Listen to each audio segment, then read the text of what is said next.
Hello, and welcome to this session where we'll be looking at this RethinkAction suitability maps for land use-based adaptation and mitigation solutions. In the last session, we learned about land use maps, and the suitability maps was briefly mentioned. Now we will deep dive into these suitability maps.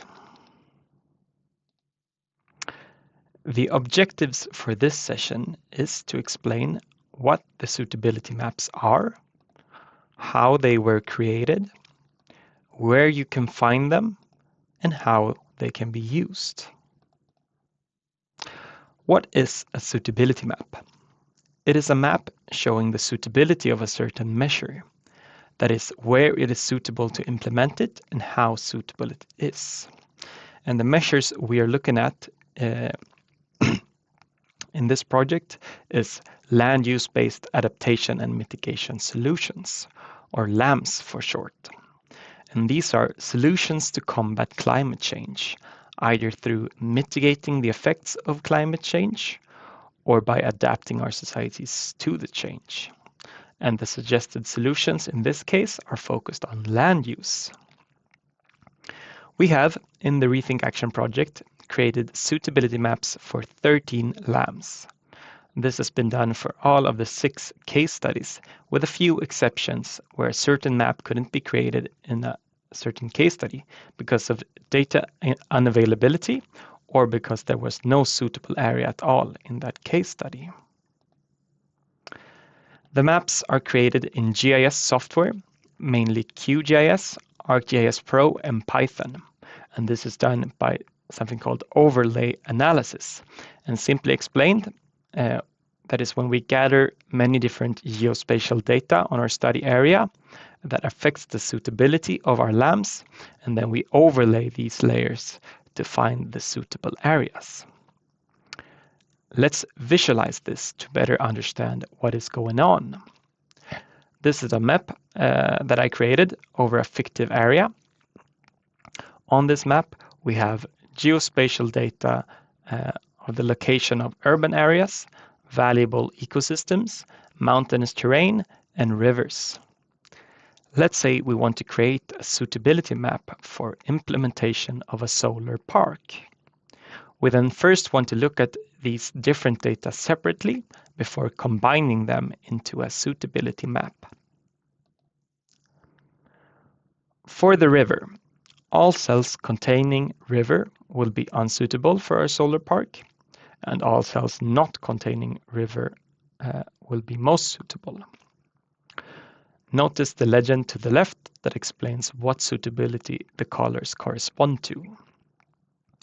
When it comes to topography, the most hilly parts are not suitable, and the more flat the landscape becomes, the more suitable the area becomes. We want to avoid building a solar park that could disturb valuable ecosystem. So we say that it is not suitable to build it on the same area. And preferably, we also want to keep some distance to the ecosystems. So here we have included a buffer zone. So we'll classify it as in the bottom left figure. Finally, we have our urban areas, and we can't fit a solar park in the urban areas, so those pixels are not suitable. But building the solar park far away from the urban areas will be expensive as we want to connect the park to the power grid. Therefore, the areas close to the urban areas are more suitable, and the areas further away are less suitable. After classifying these data layers separately, we want to combine them so that each area that is not suitable in any input layer is not suitable in the result. For the pixels that are suitable, we use an average suitability of these input layers. And now we have a suitability maps with suggestions on where we could build our solar park. We have done this type of analysis for these 13 LAMs shown here. And we're not going to go through them all, but we'll take one example, and that is agrivoltaic farms. Agrivoltaics is the practice of combining farming and solar energy on the same land. The name comes from combining the words agriculture and photovoltaics. We can do this by either raising the photovoltaic cells above the ground and growing crops beneath, or by having vertical photovoltaic panels and growing crops in between. As we combine multiple interests on the same land, there's less need for exploiting new land. And the slams can also benefit the farmer by providing a dual income. To find suitable areas for agrivoltaics, we want to find croplands, pastures, or land that could be turned into cropland or pastures. And here we need geospatial data on land use. We want to know what crops are grown there, as the solar panels will shade the crops, and some crops benefit from this while others don't.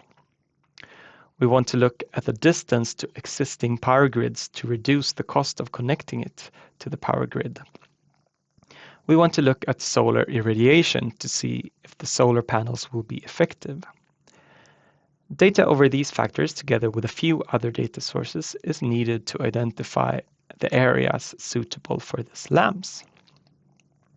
And here we see a table of all the different factors included in the creation of the suitability map and how we have classified the factors after suitability.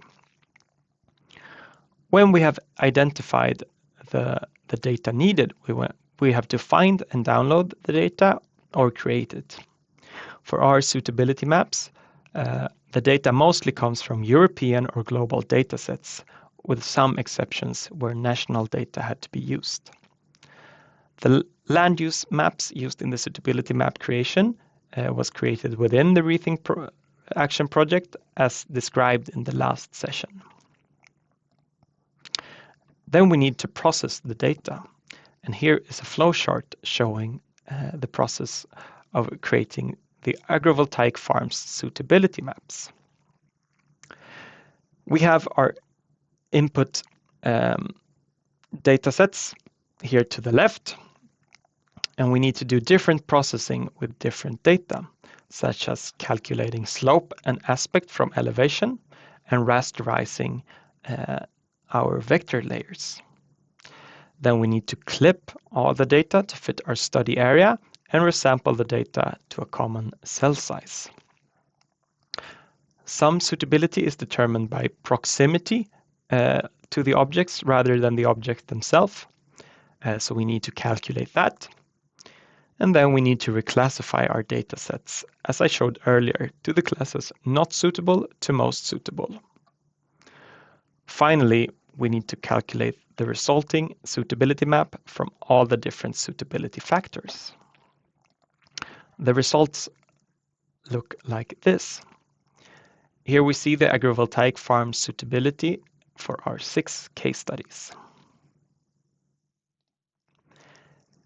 We have in the RethinkAction project used these maps for calculations on mitigation and adaptation potential of the different lamps, but we also included it as part of our model, which can be found on the RethinkAction platform. These suitability maps are also presented on the platform under Local Analysis, Adaptation and Mitigation Capacities, LAMS Suitability, and I will show you how to find this in a minute. Finally, they are available for download in the RethinkAction Zenodo repository, where you can download the data and use it in your own GIS software. Now I'm going to show you how to find these suitability maps. Here's the RethinkAction platform, and we go to Local Analysis. We choose a study area. I'm going to choose the Gotland case study. We click on to Adaptation and Mitigation Capacities and LAMS Suitability. And here we can look at the different suitability maps. We can also check this box that says suitability by land use to see how the suitability is spread over different land use. Here is a button which links us to the Zenodo repository, where we can find all of the datasets by going to Datasets and Land Use-Based Adaptation and Mitigation Solution Suitability Maps. And here all the suitability maps are available for download.